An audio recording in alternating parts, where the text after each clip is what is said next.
గత ప్రభుత్వం ఎంతో హడావుడిగా ఎలాంటి అధ్యయనం చేయకుండా తీసుకొచ్చిన ధరణి పోర్టల్ కారణంగా ప్రజలు ఎన్నో సమస్యలు ఎదుర్కొన్నారు. ధరణి కొంతమందికి భరణంగా, మరికొంతమందికి ఆభరణంగా, చాలామందికి భారంగా మారింది. గత ప్రభుత్వం చేసిన తప్పులతో ఎంతోమంది తమ అవసరాల కోసం సొంత భూమిని కూడా అమ్ముకోలేకపోయారు.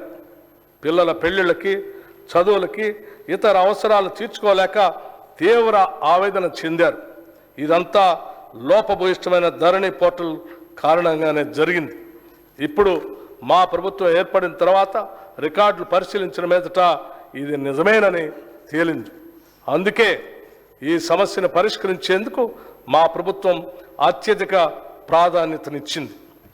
ఇచ్చిన హామీ మేరకు రెవెన్యూ వ్యవస్థను ప్రక్షాళన చేసేందుకు సత్వర చర్యలు తీసుకున్నాం. ధరణి పోర్టల్ అమలు కారణంగా వచ్చిన సమస్యలను అధ్యయనం చేయడానికి 5 సభ్యులతో ఒక కమిటీని నియమించాం. అధికారంలోకి వచ్చిన నెల రోజుల్లోనే ఇంతటి కీలకమైన నిర్ణయం తీసుకొని నిపుణుల కమిటీకి బాధ్యత అప్పగించడం గతంలో ఎన్నడూ జరగలేదు. ఎస్సీ, ఎస్టీ మరియు మైనార్టీ సంక్షేమం కోసం పెద్ద ఎత్తున ఆలోచన చేస్తున్నాం. Quote reverend Martin Luther King junior అన్నట్టు నాకు ఒక కల ఉంది. ఒక రోజున మన దేశం నిజమైన ఆదర్శాల స్వరూపంగా ఎదుగుతుందని ఆశిస్తున్నాను. మనుషులంతా సమానంగా సృష్టించబడ్డారు అన్న సత్యానికి ఆదర్శంగా నిలుస్తుంది అని తలుస్తున్నాను. అనుకోట్ జనాభాలో అత్యధిక శాతం మంది ఇంకా పేదరికంలోనే ఉంటే అది నిజమైన అభివృద్ధి కాదు. మన తెలంగాణ రాష్ట్రంలో గత దశాబ్ద కాలంగా పేదలకి ధనికులకి మధ్యన అంతరం మరింత పెరిగింది. అందుకే రాష్ట్ర సంపద వనరులు ప్రజలందరికీ చెందేటట్లుగా చేస్తామని మేము ఇచ్చిన హామీల్ని ప్రజలు విశ్వసించారు. వారి విశ్వాసానికి విఘాతం కలిగించకుండా పటిష్టమైనటువంటి ప్రణాళికతో ముందుకు సాగుతామని, వారికి నిజమైన అభివృద్ధిని అందిస్తామని ఈ సందర్భంగా మీకు తెలియజేస్తున్నాం.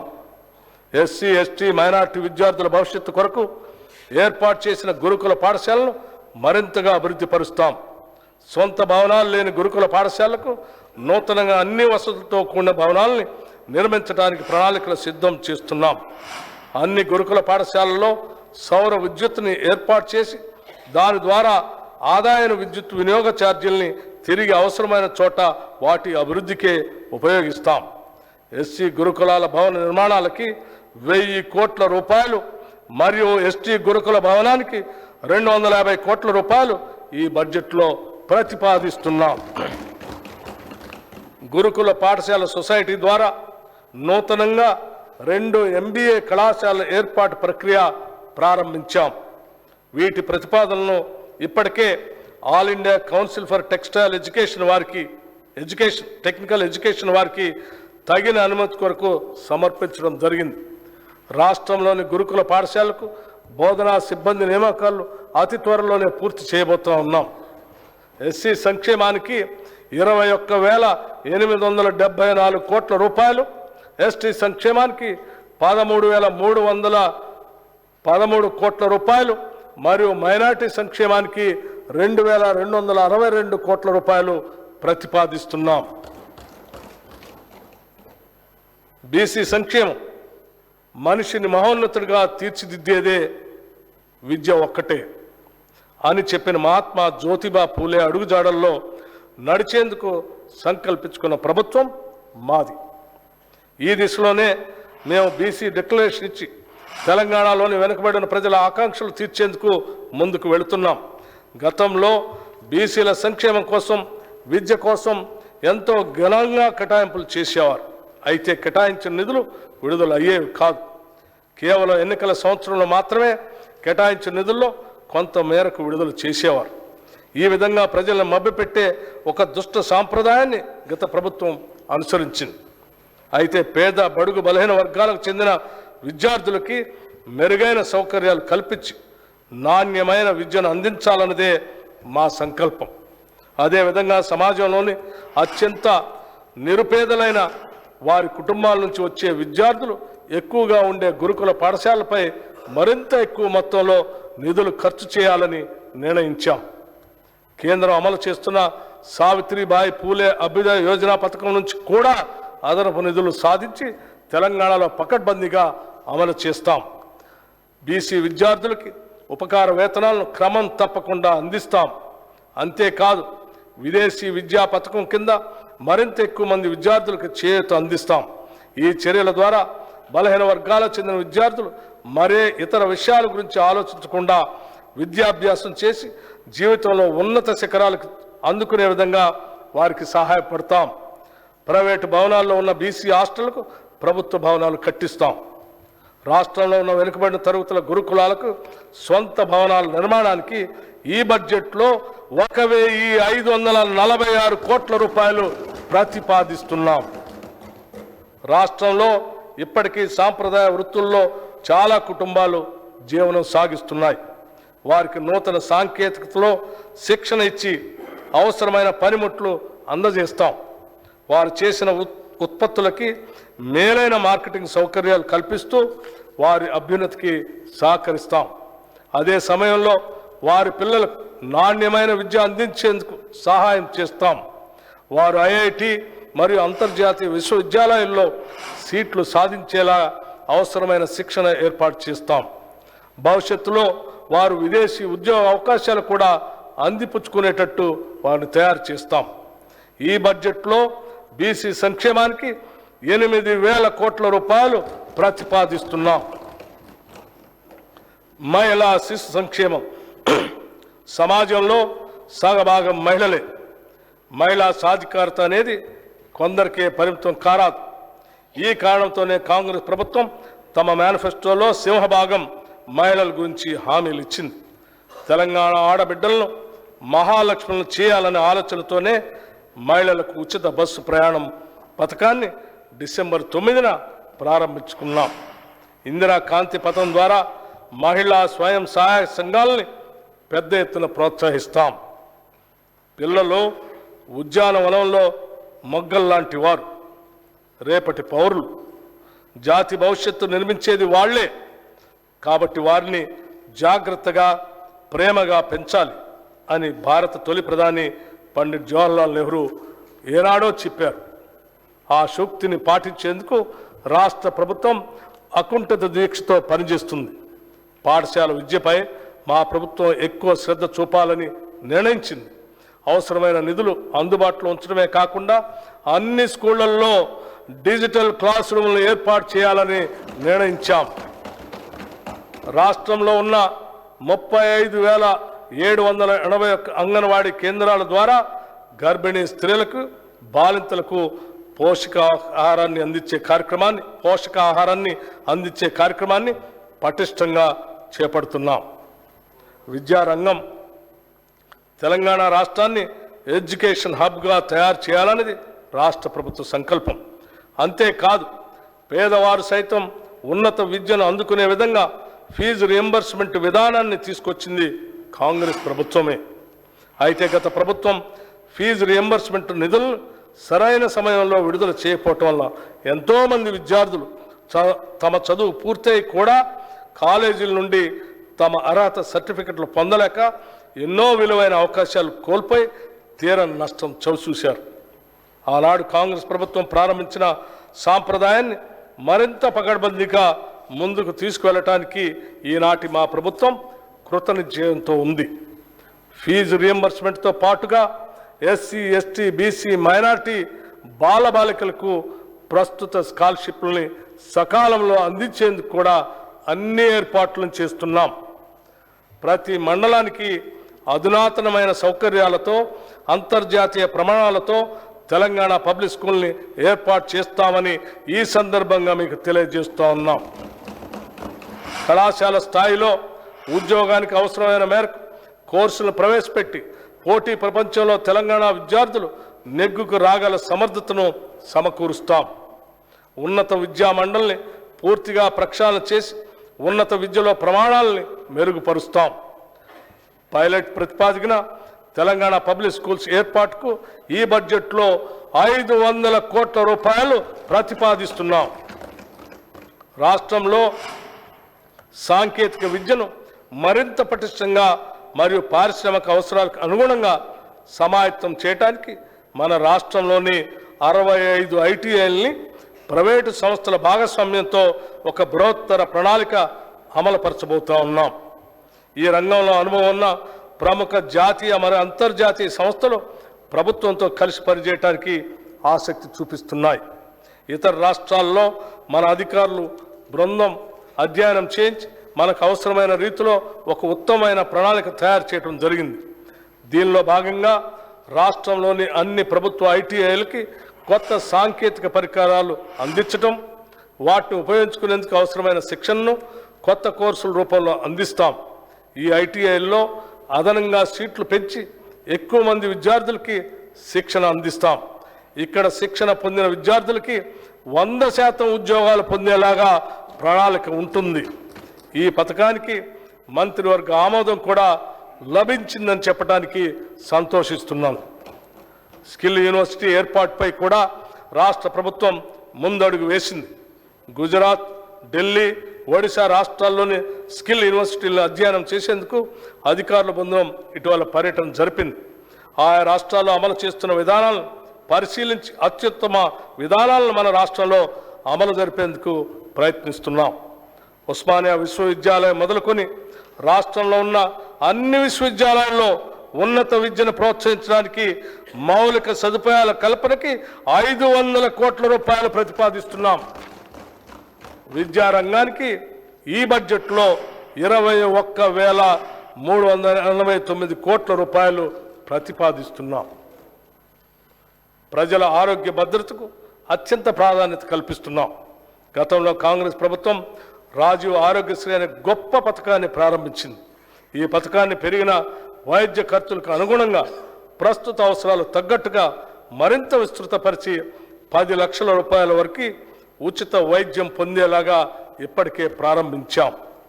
మా ప్రభుత్వం అసంపూర్తిగా ఉన్న సూపర్ స్పెషాలిటీ మరియు ఇతర ఆసుపత్రులు, మెడికల్ కాలేజీలు, నర్సింగ్ కాలేజీల నిర్మాణానికి కావలసిన నిధుల్ని మంజూరు చేసి వాటిని త్వరలోనే పూర్తి చేస్తుంది. హైదరాబాదులో వైద్య సేవలు విస్తృతపరిచేందుకు వీలుగా నిమ్స్ వైద్యశాల విస్తరణను పూర్తి చేసేందుకు తగిన నిధులు కేటాయిస్తాం.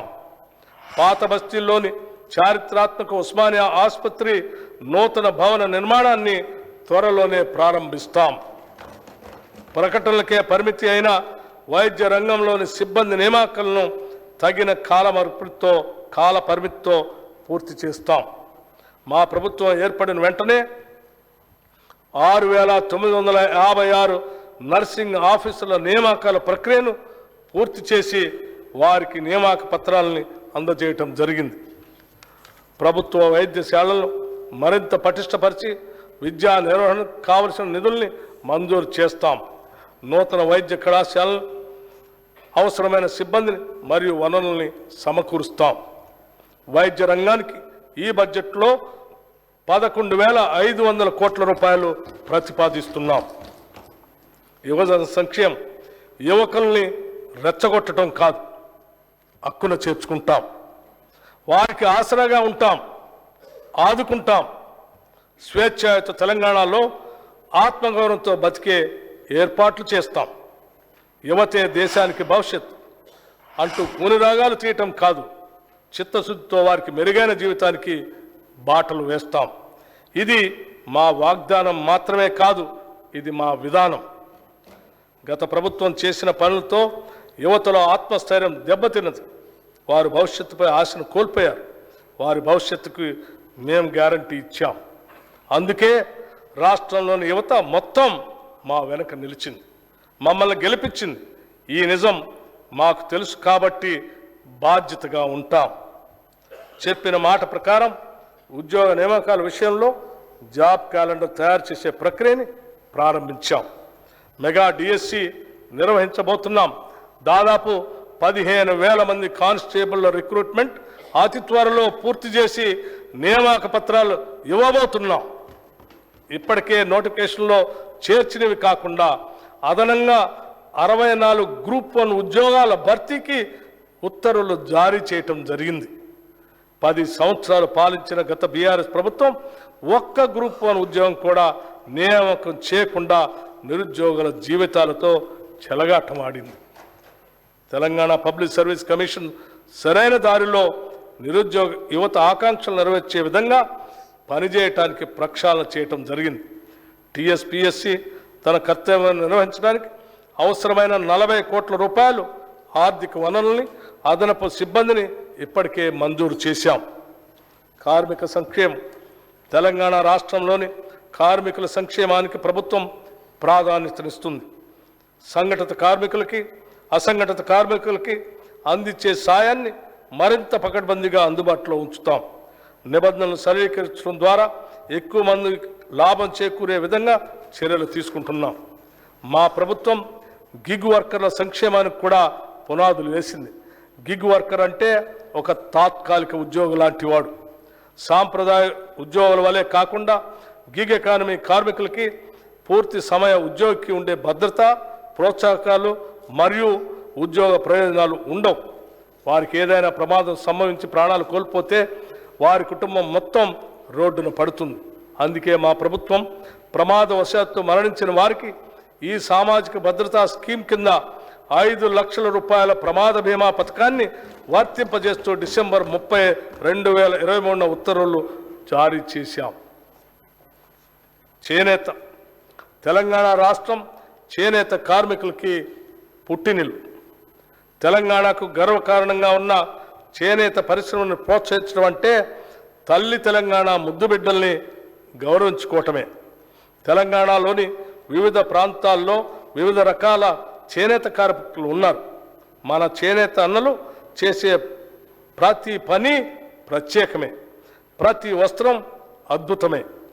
రాష్ట్ర ప్రభుత్వం తరపున చేనేత కార్మికులకు సంబంధించి అత్యంత కీలకమైన నిర్ణయాన్ని తీసుకున్నాం. ప్రస్తుతం రాష్ట్ర ప్రభుత్వానికి అవసరమైన వస్త్రాలను, స్కూలు విద్యార్థులకు అందించే స్కూలు యూనిఫామ్లను ఒకే చోటు నుంచి కొనుగోలు చేస్తున్నది. ఈ పద్ధతిని సమూలంగా మార్చి రాష్ట్ర వ్యాప్తంగా ఉన్న చేనేత కార్మికుల నుంచి కొనుగోలు చేయాలని అనుకుంటున్నాం. ఇందుకు సంబంధించిన నిబంధనలు రూపొందించేందుకు చేనేత కార్మికులు లాభం పొందే విధంగా ఉండేందుకు తగిన సూచనలు, సలహాలు తీసుకోవటానికి త్వరలో ఒక ప్రత్యేక సమావేశాన్ని ఏర్పాటు చేయబోతున్నాం. చేనేత కార్మికులు ఈ సమావేశంలో అందించే అతి విలువైన సలహాలని మా ప్రభుత్వం వినమ్రంగా స్వీకరిస్తుంది. వాటిని చిత్తశుద్ధితో అమలు చేస్తుంది.